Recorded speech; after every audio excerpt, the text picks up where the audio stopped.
Welcome to Let's Chat Core. I'm Sarah Brown-Wessling.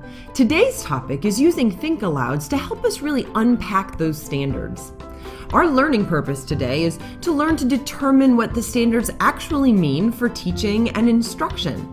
And in order to do that, we have to both zoom in and zoom out. Today, we're going to start by reminding ourselves about the big scope of the standards that we're working with.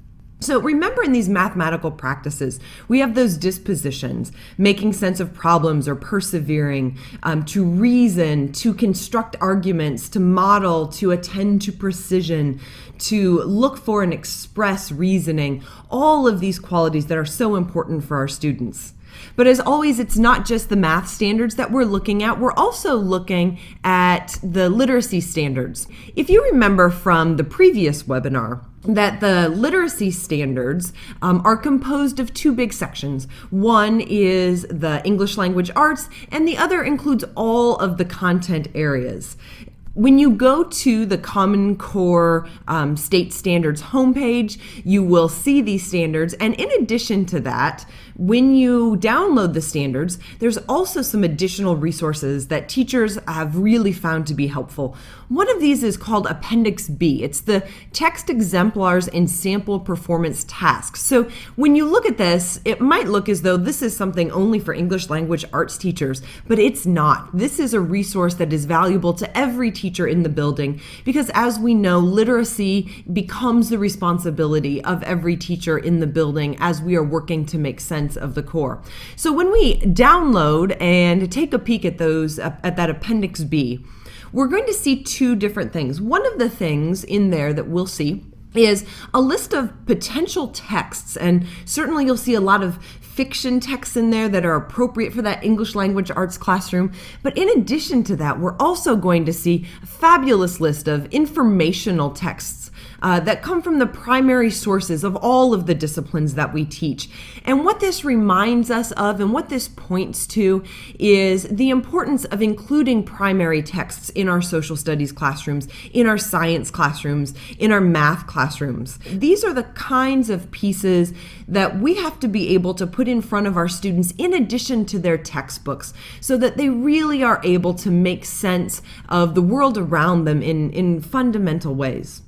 In this Appendix B, you'll also find embedded in there what I think is one of the best resources for helping teachers to really understand what the standards are asking. In there, you'll find exemplars, and these are prompts that you might give a student. And if you're giving students prompts that look like this, associated with those primary texts that they're reading, we're going to see that they are practicing those habits of mind that are important in all subject areas.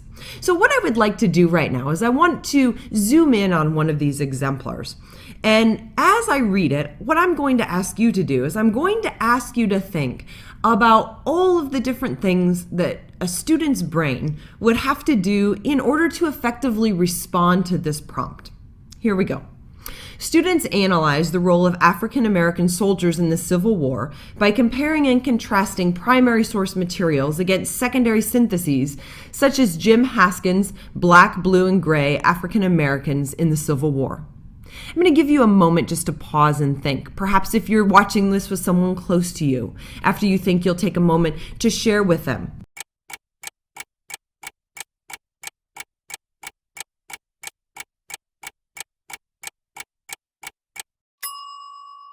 What I would like to do right now is to kind of think aloud about how I unpack this exemplar and what I'm thinking about in terms of what students would have to be able to do.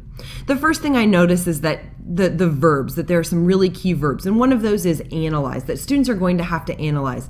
It's not summarize, it's not recall, it's not comprehend. Analyze is a different kind of thinking skill, and it requires students to pull resources together. So I know they're going to have to do that. I also know that they're going to have to compare and contrast. So they're not going to work with just one text necessarily. In addition to that, they're going to have to know what a primary source is. They're going to have to be able to read the primary source. So it's not going to be somebody's summary of what happened during the Civil War. It's going to be this primary source's investigation of what happened. And largely it's going to be somebody's argument about a way of seeing this. So they're going to have to be able to read that primary source. And they're going to have to be able to then compare that to some kind of secondary synthesis. In this case, Jim Haskin's Black, Blue, and Gray. When students are confronted with texts like this, they're going to have to know a little bit about the context. Who's the author? What's the time period he or she is writing in? What implicit bias does he or she bring to this text?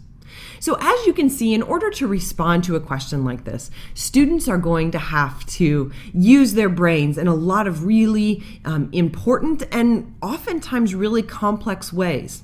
So this is not a prompt that I could give to my students right away. Now, if you are like me or some of the teachers that I've worked with when I've shared this exemplar with them, I'll hear people say things like, I didn't do something like this till I was in college. And if that's how you're feeling, it's probably okay, because what you are noticing is the shift in the way that we're going to ask students to think. When we look at a prompt like this, we know that it is going to take time to build up to students being able to respond to this. There are a lot of skills that we are going to have to focus on in order for students to be able to answer this prompt. So this might not be a prompt that we want to ask on the first day of class. This might not be a prompt. This might be a prompt that we want to work up towards, so that we want to be able to use this as an end in mind. This is our goal. This is what we want to be able to see students ultimately do. And so we're going to have to focus on all of these other skills in order to get them ready to answer that. What I also hope that you heard in my Think Aloud as I was kind of trying to process and unpack this is that I was really focusing on student skills. So when I think about how the standards are going to impact teaching, it's going to really focus us on how to teach these skills of learning. And that is what is universal. That is what is common from grade to grade, from school to school, from state to state. What is malleable, what can change, is the content that we use in order to teach those skills.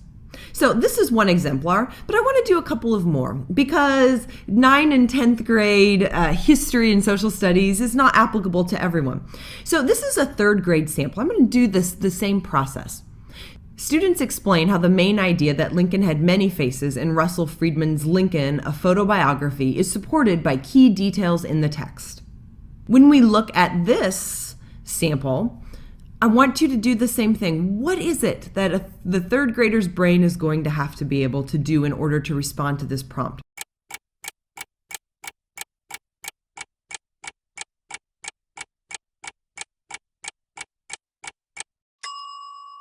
So, as I'm looking at this, I can see that students are going to have to be able to explain. They're going to have to be able to verbalize or write. They're going to have to know not just what the main idea, but how it is supported by key details in the text. And that's different than summary. That's figuring out how it's written. And that is also a new skill that we are going to need to be able to really use in order to help students achieve these standards. Again, of course, I'm seeing this great primary text, and this is the kind of text that my own 3rd grader, I'm sure, would love to be able to dig into and use as a way to come to understand President Lincoln. Let's go to another sample. This is a sample for 6th to 8th grade, and this is for math. Students learn about fractal geometry by reading Ivers Peterson and Nancy Henderson's Math Trek, Adventures in the Math Zone, and then generate their own fractal geometric structure by following the multi-step procedure for creating a Koch's curve. When I look at this exemplar, I'm really excited about it for a couple of reasons. One of the reasons is because we get to see some of those mathematical practices in action here. So I'm going to, again, unpack my thinking.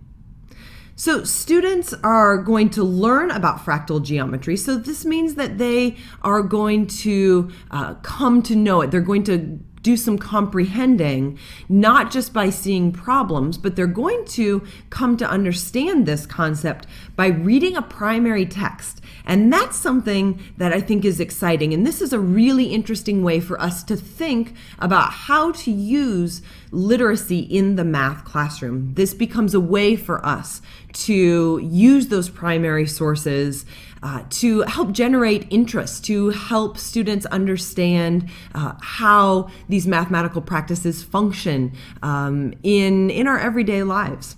Once they learn about the concept of fractal geometry, then they have to generate their own structure. So this means they have to create. This means that they have to understand it enough that they aren't just deducing an answer, but they're using those inductive qualities as well in order to generate their own structure. Also, we see this very important element of following a multi-step procedure. When we look at the standards for literacy and how it speaks to math, we see, math and science actually, we see how students have to be able to follow procedures. And certainly this is an example of doing that.